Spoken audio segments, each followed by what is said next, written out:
Hola, ¿qué tal amigos? ¿Cómo están? Mi nombre es Luis Hernán Castañeda y soy un escritor rural. Hace algunos años, creo que 9 ya, como pasa el tiempo, ¿no? Invité acá a mi universidad al escritor boliviano Edmundo Paz Soldán, que en ese entonces venía de publicar su libro de cuentos Las Visiones.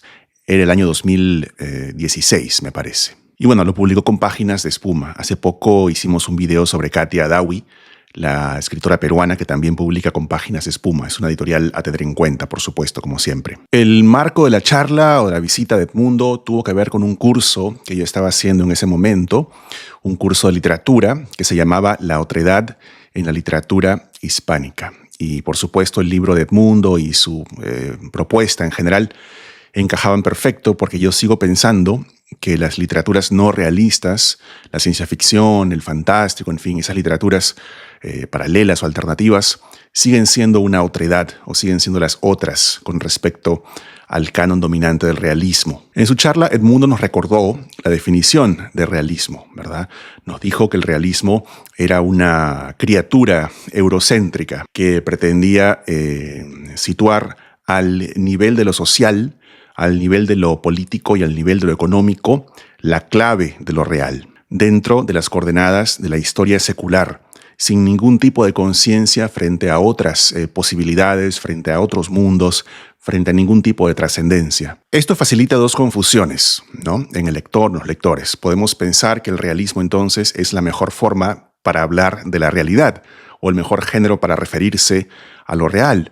O incluso podemos pensar que realismo y realidad son lo mismo, o que el realismo agota lo real. Se genera así una idea de que el escritor realista es la figura idónea para pronunciarse con autoridad, con peso, con verdad respecto del mundo. Pero la pregunta que el mundo traía era interesante, era la siguiente: ¿puede un autor no realista posicionarse como un intelectual público, capaz de pronunciarse y hablar y manifestarse e interpelar al lector como ciudadano, verdad? Y la respuesta de Edmundo, por supuesto, como podemos imaginar, es un sí rotundo. El escritor no realista, el escritor de ciencia ficción, el escritor de los antes llamados subgéneros, tiene algo muy importante que decir. En este nuevo libro que acaba de salir, que quiero comentar hoy, que se llama El comienzo del paraíso, vemos una reconfiguración profunda entre el ser humano y el mundo. La relación del ser humano con la creación cambia.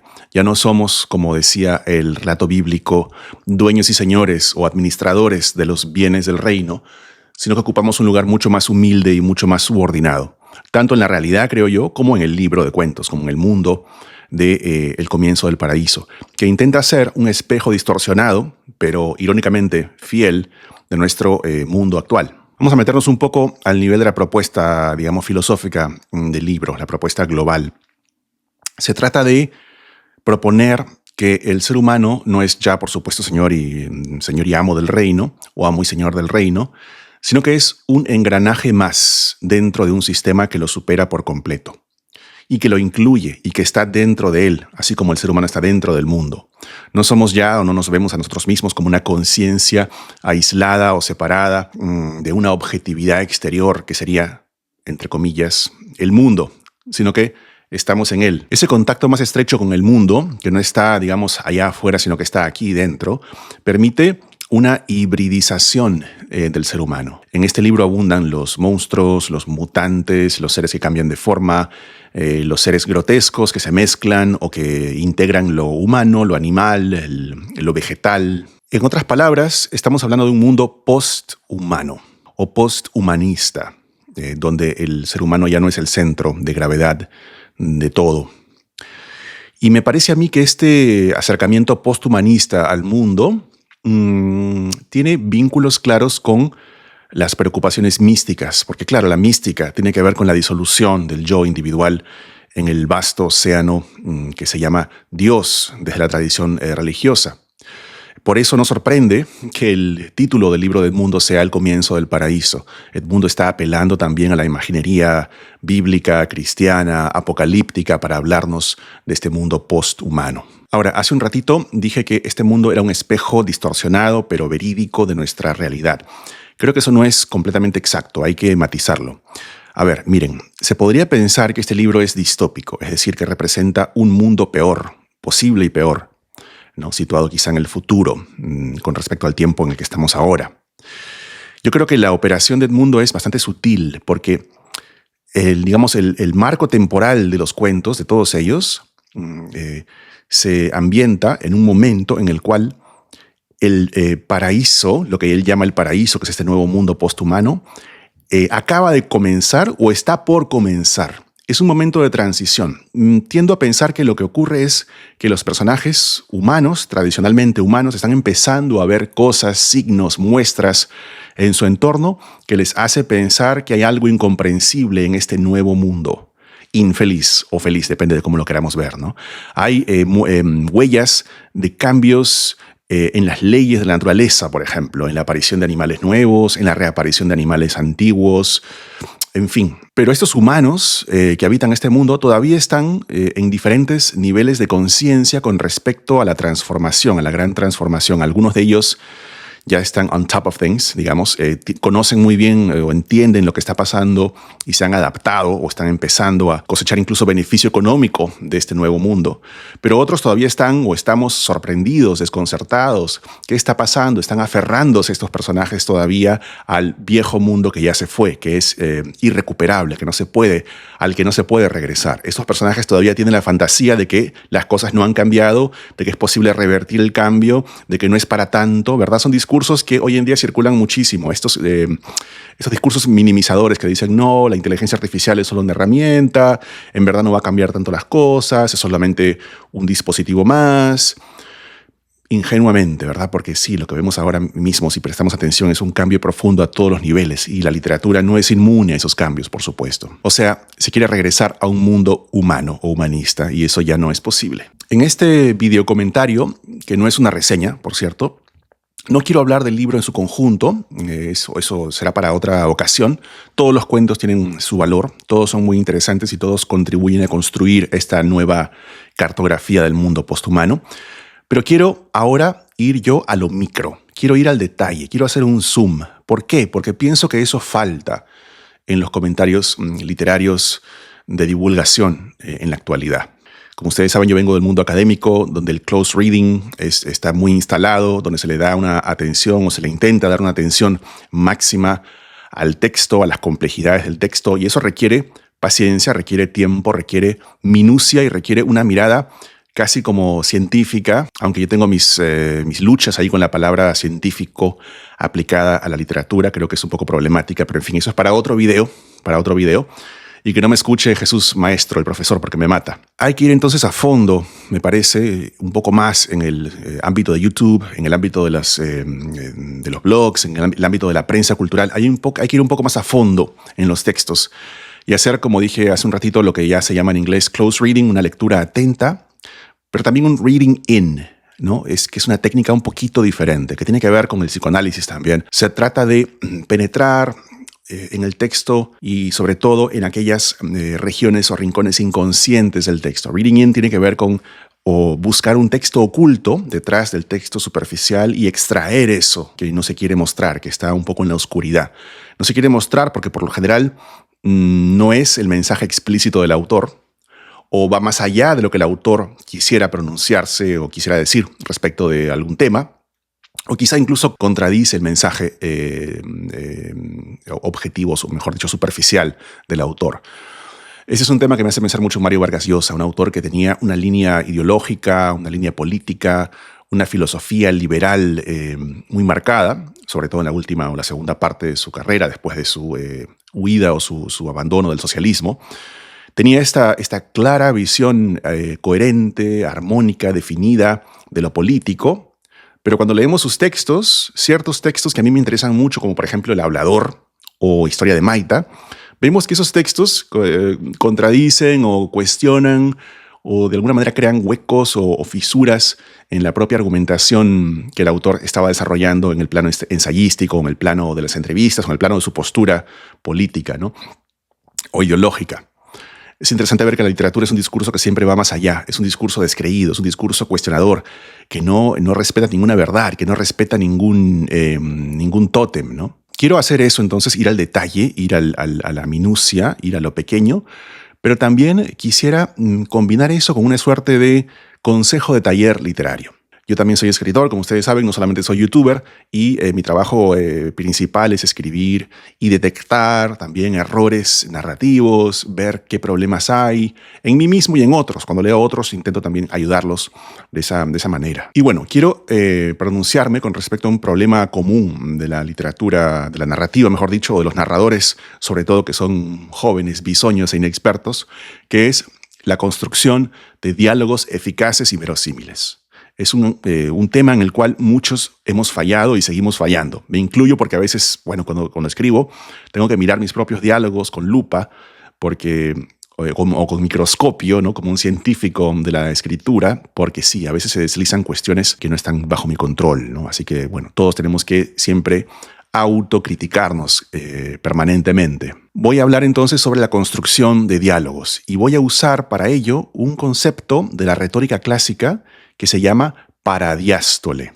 Paradiástole, sí, es un concepto que suena raro, suena un poco esotérico, suena un poco desconocido, ¿verdad? Lo voy a explicar, pero quiero decir que estos conceptos no están allí para hacer que quien los use suene más sofisticado o para crear un prestigio del orador, no, para nada. La sabiduría, la antigua sabiduría de la retórica está en ponerle un nombre muy específico a un fenómeno que se conoce desde antiguo y que sigue surgiendo y reapareciendo, y quizá nos podría sorprender si lo vemos por primera vez o si lo encontramos en nuestra experiencia, digamos, cuando somos aún lectores inmaduros, ¿no? Nos puede sorprender y causar maravilla sin saber que es algo que, bueno, es tan viejo como Adán y Eva, ¿no? Paradiástole se llama el concepto. Bueno, ¿qué es la paradiástole? Leo la definición del concepto retórico de paradiástole, pero que proviene esta definición del contexto anglosajón, porque hay una diferencia entre la paradiástole hispánica y la paradiástole anglosajona.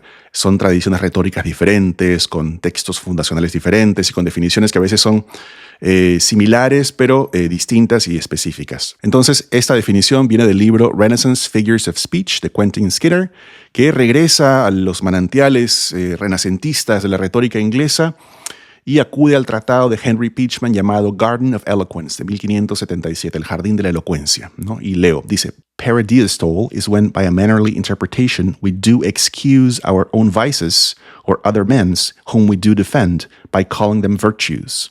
This figure is used, he summarizes, when vices are excused.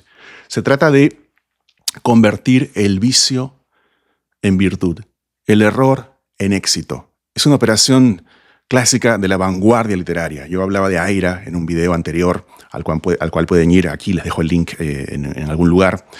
Hablaba de César Aira y decía cómo César Aira convierte la improductividad industrializada de la novela en una fortaleza de su proyecto, ¿no? Ahora, en la retórica clásica, la paradiástole tiene un uso irónico. O sea, en verdad no es que se diga que el vicio es virtud y la virtud es vicio, no. Es un tratamiento irónico. En verdad es un error.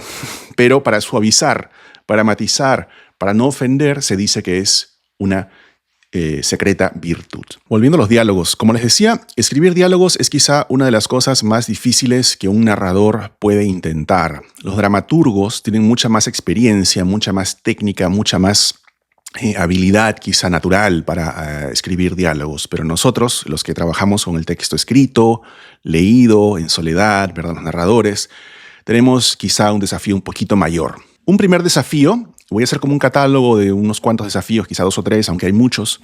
Un primer desafío es que a veces no nos preguntamos si es necesario incluir un diálogo en ese momento específico. Es decir, ¿pide la narración un diálogo? O quizá haya otra manera de decir lo que quiero decir, tal vez a través del narrador mismo, ¿no? Muchas veces metemos diálogos cuando no es indispensable hacerlo y eso se nota, eso crea una disonancia. Otro problema común y extendido es el registro, sobre todo en los autores más literarios. El diálogo tiene un contacto con el mundo de la oralidad, ¿no? Intenta reproducir el mundo de la oralidad, de la palabra hablada, y como todos sabemos, cuando hablamos no utilizamos los mismos códigos que cuando escribimos. Así que es difícil hacer el switch, el cambio, ¿no? Cuando estás en modo escritura, escribiendo un cuento, una novela, una narración, es complicado hacer la transferencia y dejar la puerta abierta para que la oralidad entre. La oralidad es parte de nuestra vida, pero a veces tenemos nuestra vida distribuida en compartimientos estancos y no dejamos que el mundo de la palabra oral entre. Esto lo he visto sobre todo en autores no realistas, en autores metaliterarios, en autores que quieren plantearse como autores sofisticados o de alta literatura, ¿no? Tienen como a veces, vamos a usar el se impersonal, se tiene un cierto desprecio por el mundo de la oralidad, el mundo de la jerga, el mundo del lenguaje real, que es un mundo y un lenguaje bastante inestable, por supuesto, cambiante, cotidiano, dicharachero, a veces sucio, ¿no? Como que podría contaminar la pureza del texto literario. Entonces muchos autores se resguardan frente a la irrupción de lo oral en sus textos. Pero entonces lo que ocurre es que los autores empezamos a escribir diálogos donde los personajes hablan como si estuvieran escribiendo. Se me entiende, ¿sí? Son diálogos que suenan forzados, que suenan ultra literarios, que suenan hiper elegantes. Son cosas que nadie diría en la vida real, demasiado sofisticadas, demasiado perfectas, demasiado complejas, demasiado elaboradas gramaticalmente, con el uso perfecto del pluscuamperfecto del subjuntivo que nadie usa en la vida real, ¿verdad? Ese tipo de cosas. Yo creo que la oralidad es mucho más libre, mucho más fluida, mucho más espontánea, ¿no? Y un tercer desafío, que quizás es un poco más sutil que los otros, tiene que ver con hacer que el diálogo que estoy escribiendo se ajuste y establezca una correspondencia perfecta con una serie de cuestiones pragmáticas y de sentido, ¿no? Es decir, que se ajuste a la situación dramática que estoy queriendo presentar, número uno. También que se ajuste al carácter del personaje que lo está emitiendo, ¿verdad? Pero no solamente al carácter estable del personaje, sino también a su estado de ánimo de ese instante. Estamos hablando de una armonía pragmática, ¿no? Y con pragmática me refiero a la situación comunicativa en todos sus niveles. También a quién le está hablando el personaje, quién es el receptor de su mensaje, ¿no? No le hablamos igual a la abuelita que al profesor o que al presidente, ¿no? Y a veces esas discordancias se dan en los diálogos, sobre todo, repito, de autores más jóvenes. Este video quiere hacer un poco de didáctica, tal vez un poco de didáctica narrativa, para dar consejos a autores que recién están empezando. Y el desafío máximo, creo yo, es que el diálogo que hacemos o los diálogos que estamos escribiendo cifren el sentido global macro del texto. O sea, que en lo pequeño haya una visión fractalizada, por decirlo así, de lo más grande, el microcosmos reflejando el macrocosmos y viceversa. Un maestro en hacer esto es, por supuesto, García Márquez. Él es un maestro en todo, pero en esto también. Los diálogos de García Márquez, para quien recuerde, por ejemplo, Cien años de soledad, son diálogos muy extraños a primera vista, ¿no? A primera vista son diálogos raros porque en verdad no son diálogos. Frecuentemente lo que ocurre es que algún personaje dicta una sentencia o lanza por allí una verdad, ¿no? O hace una declaración rotunda y autónoma que es perfecta en sí misma, autocontenida y que no necesita una réplica o que no busca una réplica, no busca entablar un diálogo con nadie, simplemente se lanza al aire como una declaración casi por interpósita persona del propio narrador, ¿no? Por ejemplo, recordemos ahora mismo los momentos en los cuales Úrsula está hablando de la repetición en la familia, ¿no? Cómo los nombres Aureliano y José Arcadio o Arcadio repiten patrones y cómo de esa forma ella se acerca a la comprensión de que en realidad el mundo gira sobre su propio eje como un círculo. Estamos en un laberinto circular, ¿verdad? Es el tema de la novela, la repetición en espiral de las cosas, el tiempo circular, básicamente. Los personajes quieren vivir un tiempo lineal de progreso, un tiempo importado de Europa, un tiempo eurocéntrico. Tienen ese anhelo, ese deseo de catábasis, como explicaba en un video diferente sobre 100 años de soledad, pero no pueden alejarse, no pueden dejar atrás su anábasis circular impresa en el ADN, ¿no? Están condenados a repetir los errores, están condenados a 100 años de soledad. Y los diálogos reflejan esa circularidad, los diálogos regresan sobre sí mismos, los diálogos en García Márquez están solos, son diálogos que hablan de la soledad. Volviendo a Pasoldán, hablemos entonces del primer cuento. El primer cuento del volumen se llama El increíble hombre del pantano. Sí, a ver si no me equivoco. Sí, El increíble hombre del pantano. Tenemos a un personaje protagonista que es un militar, un piloto de guerra, un piloto de caza, cuyo avión, que estaba en una misión de reconocimiento, tiene problemas y se estrella y cae en un pantano. La narración empieza ya in media res, empieza cuando el avión se ha hundido y está completamente rodeado de agua, por supuesto, de barro, de totora, de plantas, de animales, en fin, estamos dentro del pantano, en este espacio acuático. El piloto está atrapado en su asiento, no puede salir, no puede llegar al exterior, ¿no? Está herido, hay unos fierros que lo tienen aprisionado. Se está hundiendo entonces, hay un poco todavía de aire, ¿no? De oxígeno en la cabina, pero eso no será para siempre. Como podemos suponer, le quedan minutos de vida al piloto que ha sufrido el accidente y nos encontramos con él en ese momento. ¿Qué pasa con el piloto en esos últimos minutos de su vida? Al mismo tiempo hay una base militar con la cual él se mantiene en comunicación a través de la radio, ¿no? Hay una voz radial que viene y le ofrece apoyo, le ofrece ayuda, le dice no te preocupes, tranquilo, vamos a ir a rescatarte, ¿no? Intenta apoyarlo en este momento de crisis. Pero la cosa no pinta bien, evidentemente, porque además de morir, además del riesgo o la certeza de que va a morir, el piloto empieza a sufrir en su propio cuerpo, en su propia mente, un doble proceso post-humanizador, digámoslo así, porque está empezando a fusionarse, a disolverse y a hibridizarse con su entorno, con el pantano. El pantano está dentro de él. Empieza a ocupar su cuerpo y su mente, sus pensamientos.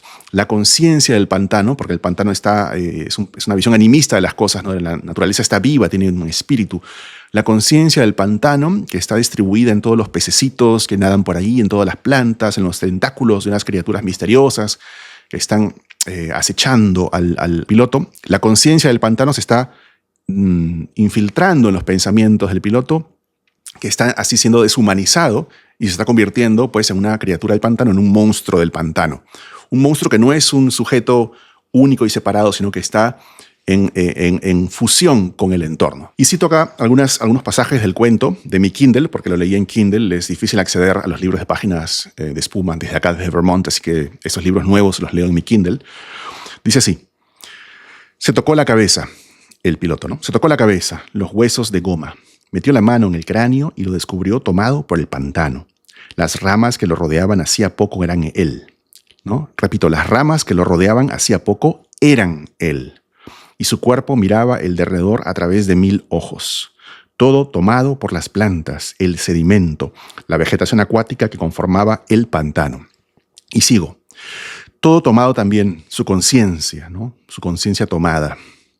Quedaban rastros de una confusa inteligencia con una vaga noción de sí misma, intentando entender ese nuevo mundo que lo rodeaba. Y en tercer lugar, no era un hombre, sino una cosa. No un piloto de guerra transformado en planta, sino una planta que creía ser un piloto de guerra. Aquí hay un eco cortasariano, ¿verdad? La noche boca arriba es una evocación inmediata que se viene a la mente de cualquier lector de literatura y de cuento latinoamericano. Entonces, repito, no un piloto de guerra transformado en planta, sino una planta que creía ser un piloto de guerra, una planta que se esforzaba al máximo por ser un piloto de guerra. Y ahí termina el cuento. En ese momento, en ese tránsito de lo humano a lo posthumano, ocurre que se escucha una voz extraña en el altavoz, ¿no? De la cabina. Le está hablando ahora al piloto, no un compañero, no un militar, sino es la voz de su hermana Ludmila. Ludmila es una chica trans, es la hermana del piloto. Y el piloto empieza en este momento a recordar, a tener como flashbacks de su pasado y de su relación con su hermana. Es como que está en el último momento de su vida revisitando la historia, la biografía, para detectar errores, está haciendo una especie de ajuste de cuentas consigo mismo o un examen de conciencia, mejor dicho. Ludmila es una chica trans que se dedica a la música. Ella usa sintetizadores especiales para crear sonidos galácticos, espaciales, ¿no? Está pensando en el más allá del mundo. Quizá el tema del tránsito, que se expresa en lo transgénero, en el cambio de género, en ese viaje de la identidad de género, esté conectado también con el viaje que el mundo está haciendo hacia lo posthumano. El piloto tiene un recuerdo. Él recuerda que cuando eran más jóvenes, él acompañaba a Ludmila a las discotecas, a los nightclubs, pero siempre que iba con ella, por ser ella como era, él estaba como avergonzado.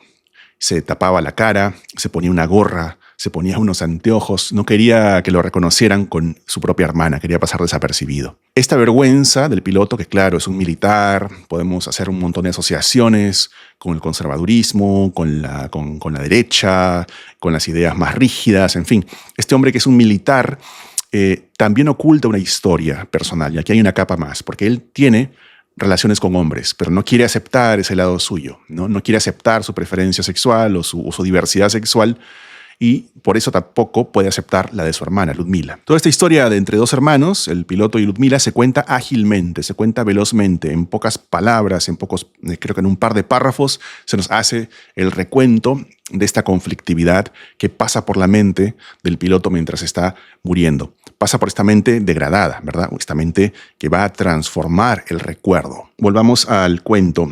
Voy a leer algunos diálogos para que se vea cómo es que se da la conversación entre Ludmila y el piloto. Dice así: ¿Me copias? Soy Ludmila.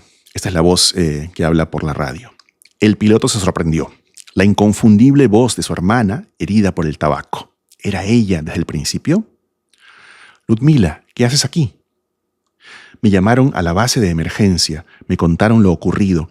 Estoy aquí para ayudarte a atravesar este momento. Por favor, no te derrumbes. ¿Qué? Poco raro, ¿no? Por favor, no te derrumbes. No te dejes vencer.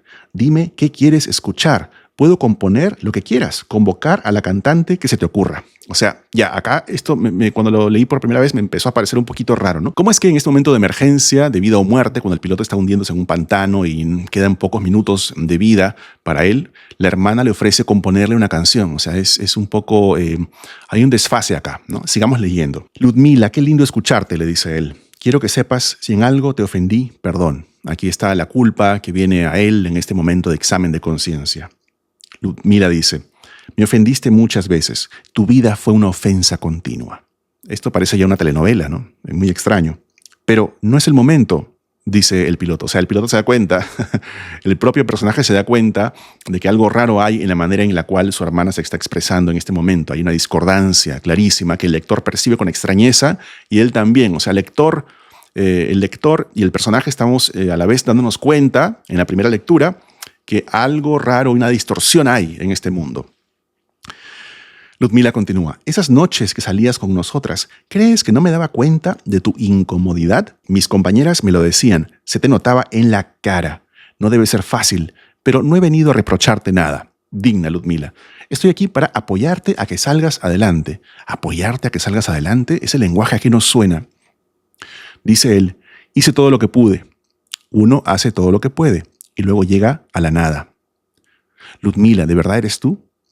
Uno es experto en la nada y como el país no le ha dado nada, ofrece su vida para devolverle esa nada que le ha dado todo. ¿What? Ludmila. Luego llega la nada. Luego llega la nada. Luego llega la nada. Fijémonos en las palabras de Ludmila, los parlamentos de Ludmila. Vamos a releer uno que me parece particularmente significativo. Dice así: esas noches que salías con nosotras, ¿crees que no me daba cuenta de tu incomodidad? Mis compañeras me lo decían, se te notaba en la cara. No debe ser fácil, pero no he venido a reprocharte nada. Estoy aquí para apoyarte para que salgas adelante. Cuando leí esto por primera vez, pensé: pucha, ¿qué está pasando? Qué mal diálogo, qué pésimo, qué le ha ocurrido a Pasoldán, cómo nos está intentando hacer pasar estos diálogos tan inverosímiles, ¿no? Esto es un error narrativo, evidentemente. Incluso pensé, quizá me he equivocado de archivo, quizá estoy leyendo un borrador del texto, no la versión final, quizá esto lo corrigió ya para su publicación en páginas de espuma, ¿no? Analicemos entonces lo que está mal, ¿no? Primero, el tono de Ludmila. Es un tono frío, de reproche, un tono herido, un tono compungido, que no pertenece a la situación dramática, ¿no? No es el tono que se adoptaría lógica normalmente, verosímilmente, en una situación como esta, que es una situación extrema, una crisis extrema o de urgencia, ¿no? No es el momento para sacar los trapitos de la familia al aire, para hacer ajustes de cuentas, para hablar de las heridas del pasado.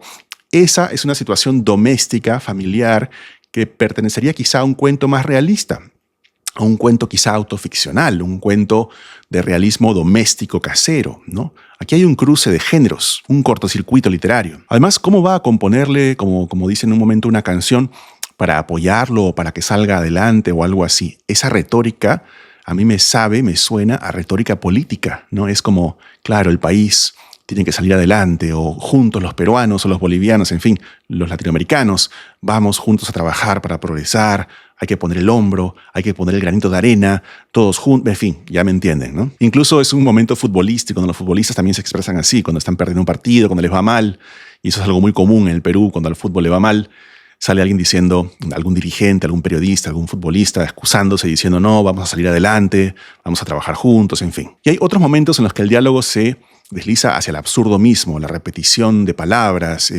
una suerte de sinsentido, anafórico, casi poético, infantilizado, ¿no? En otras palabras, estamos ante un diálogo, podríamos decir, inverosímil, sí, pero yo creo que hay que ir un poco más allá. Creo que en el fondo no es un diálogo inverosímil, sino que es un diálogo antinaturalista, un diálogo que en su inadecuación, en su distorsión, en su mezcla de contextos, en su fusión, hibridación de contextos y géneros, está diciendo algo más profundo sobre los personajes y sobre el mundo narrado, sobre el mundo ficcional, ¿no? Es un antinaturalismo expresivo que intenta decir algo, así como los diálogos de García Márquez decían algo acerca de la soledad. Tiene que ver esto con la propuesta macro del libro, ¿no? Este diálogo antinaturalista nos está diciendo que el pasado ya no importa, que las reglas y cánones y tradiciones y formas de contar del ayer ya no son válidas, ya no aplican. En este nuevo comienzo del mundo o comienzo del paraíso hay otras reglas o quizá no haya reglas. Quizá estamos en un momento de tránsito, de transición, de cambio en el cual ningún código legal es válido. También es gracioso ver cómo Ludmila habla desde la lógica familiar, la lógica afectiva, como decía, la lógica doméstica. Y el piloto inicialmente también, antes de que se sorprenda, antes de que le parezca esto rarísimo, también está actuando desde esa lógica. Digo que es gracioso porque no tiene nada que ver con el pantano, ¿no? Mientras tenemos en torno, alrededor, una realidad de monstruos, de criaturas marinas, de plantas con conciencia, una realidad amenazante, incomprensible y transformada. Es un poco ridículo y un poco encorsetado y un poco absurdo volver a las viejas maneras de comunicarse del pasado. También hay un comentario sobre la inutilidad del arte en el presente, ¿no? Porque Ludmila quiere componer una canción para ayudar a su hermano, pero evidentemente es absurdo esto. ¿Cómo puede ayudarlo con una canción? ¿Qué puede hacer el arte en el mundo actual? Pues muy poco, ¿no? Hay una visión escéptica frente al arte en el mundo posthumano. Por último, podemos decir que esta Ludmila, o esta voz de Ludmila que se escucha en el cuento, es quizá una proyección de los fantasmas emocionales, la culpa reprimida del propio personaje, aunque también cabe la posibilidad de que no sea así, sino al revés, es decir, que haya una materialización en el mundo objetivo, en el mundo real, de estas fantasmagorías, ¿no? En este mundo completamente inestable, el sujeto se ha disuelto, ¿no? Y se ha fundido con el mundo y los contenidos de la mente se han exteriorizado y han adquirido cuerpo, consistencia, materialidad propias. Todo esto se expresa a través de un diálogo aparentemente inverosímil, pero antinaturalista, como decía, que dice un montón de cosas únicamente a través de su forma, ¿no? Forma y contenido, por supuesto, pero aquí quiero destacar la forma. En pocas palabras se cifran un montón de mensajes acerca del mundo narrado y acerca de nuestro mundo. Y esto refuerza la capacidad de la ciencia ficción, de la literatura no realista, para pronunciarse quizá con mayor autoridad respecto de ese mundo que el realismo convencional. Porque, por supuesto, Ludmila y este diálogo y estos ecos del pasado son también un comentario acerca de el fracaso o la caducidad o la falsedad del realismo. El realismo también es un modo de representación, un régimen de representación, perdón. ¿Cómo juzgar lo verosímil, lo bueno, la calidad literaria? ¿Cómo escribir bien en un mundo en el cual ya no hay reglas? ¿Cómo escribir diálogos si el paraíso ya ha comenzado? ¿Cómo habla la gente en el paraíso? Y para cerrar, para volver circularmente al tema original de la paradiástole, yo creo que acá hay una paradiástole, pero sincera. Este error narrativo, este vicio al narrar diálogos, al contar, al usar diálogos, no es un vicio realmente, sino que es una virtud. Y no lo digo irónicamente, no es una paradiástole irónica tradicional, no, es una paradiástole que se pregunta por la falta de brújula que hay en el mundo actual. Es una paradiástole relativista de entonces. En conclusión, unos diálogos que podrían parecer deficientes desde un punto de vista tradicional se reconvierten, se reescriben como un hallazgo narrativo interesantísimo. Y esto es expresivo o revela el talento, la capacidad y la habilidad de Paz Oldán, un narrador que se rehúsa a repetir las fórmulas del pasado y que más bien está atento al hoy, al presente. Está con la oreja parada viendo y preguntándose cómo se debe escribir hoy en día y cómo no se debe escribir también. Bueno amigos, muchas gracias por escucharme. Este vídeo me quedó un poco largo, un poquito extenso, pero si han llegado hasta acá, felicitaciones y conmigo será hasta un próximo video. Abrazo.